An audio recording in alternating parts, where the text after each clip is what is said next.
Let me guess, you can play something really easy at one speed, but as soon as you start pushing the speed even higher, everything just falls apart. Even if it's 5 BPM, and it can be really, really annoying.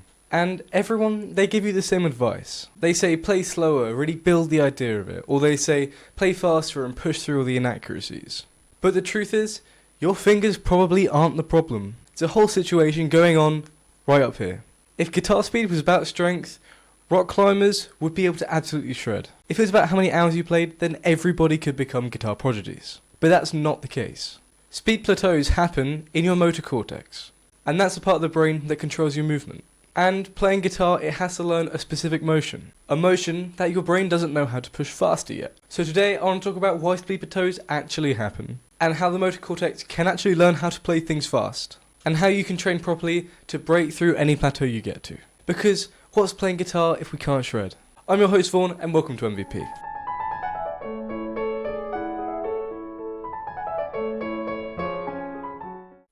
Okay, so what does a motor cortex actually learn? Your motor cortex doesn't think in just notes. It doesn't know scales, and it doesn't care about theory. What it does learn are the mechanical movements that you do to play guitar.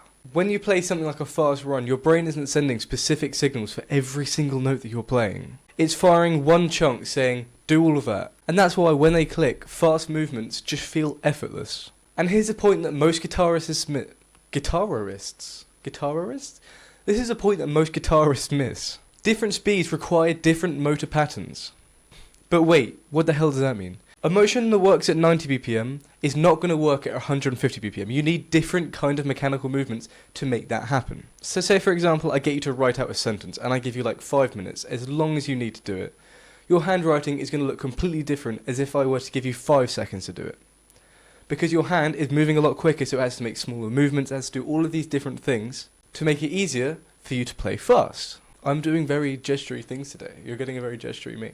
Oh, also, I'm recording this on Eddie's birthday, so happy birthday EVH. Anyways, let's talk more about the slow practice, and why slow practice doesn't automatically change your speed. And this is where the traditional advice falls apart. At slow speeds, you can get away with much larger movements.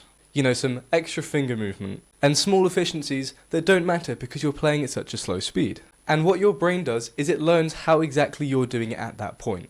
So if you're learning all of these inefficiencies, when you try and play faster, your brain's going to keep them in. Even if you're thinking in your head, I don't want to do that, your brain's learnt it the way it's played it. And so when you play faster, your brain needs tighter movements. And it needs to activate fewer unnecessary muscles that we don't need to play fast. And since it was never trained for that, it just collapses under pressure. That's why you can play something absolutely perfectly slowly, but as soon as you speed it up, boom, it's gone. So slow practice is useful, but just because you can play it slowly doesn't mean you can play it quickly. You're just training a different version of what you're playing. So let's talk about genetic limits. Everyone has a ceiling of where things just stop working. That speed might not be your limit.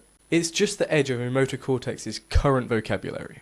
Above that threshold, your brain hasn't figured out an efficient pathway to undergo it. And when it doesn't know what to do, it just starts guessing. And that's when extra tension starts showing up. And your hands just feel like they've forgotten everything. And tension, something I talked about in my other video up there, I got it right this time. Tension is not a physical weakness. It's just your brain panicking and activating muscles that it doesn't need to as a safety mechanism. And remember, all the muscles it's turned on, it's not turned off when you push at higher speeds, which just makes it a lot worse. So, what can we do about this? Speed bursts is a popular tool that people use to build their speed. And they work because they show the motor cortex what to actually do in that situation. It shows it the physical mechanics of playing quickly. And instead of slowly building up to it, you suddenly push it in. So you know what it actually feels like to play something fast. And exposing your brain to that can be really, really helpful in breaking these plateaus. And you're not trying to sustain the speed, that's why it's called a burst. You're just taking a neural snapshot of what to do.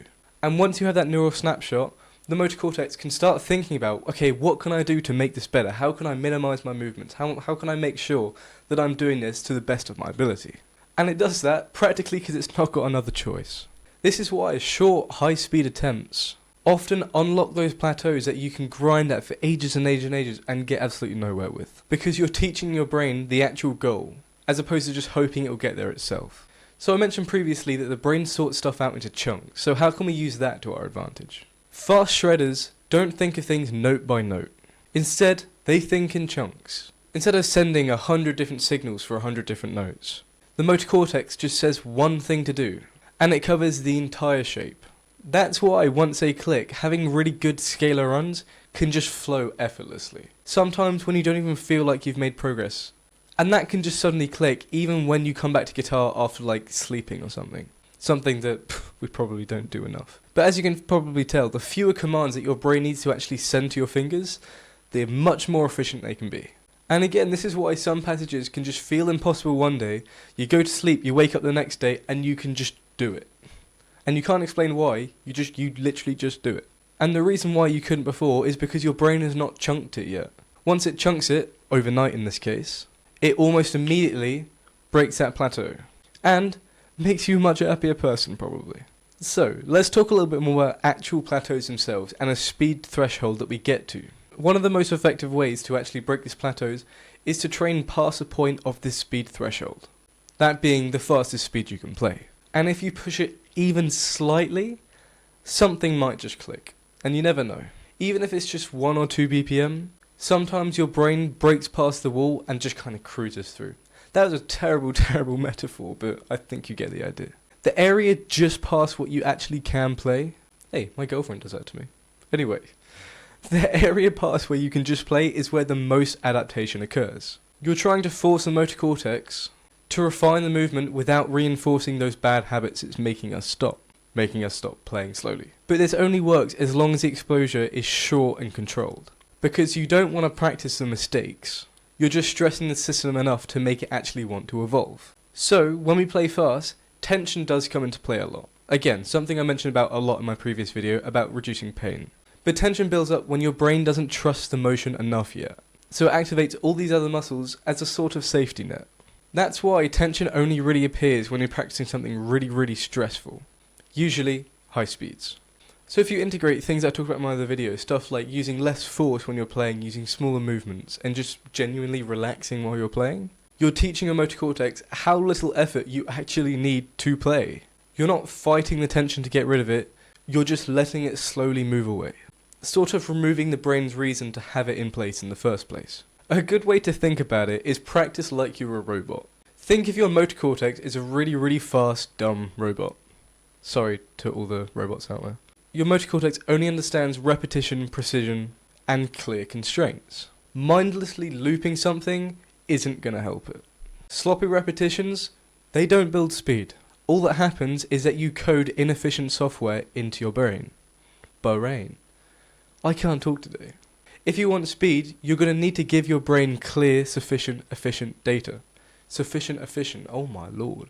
If you want speed, you need to give your brain clean and specific data. Short bursts, clear motions, defined speed targets.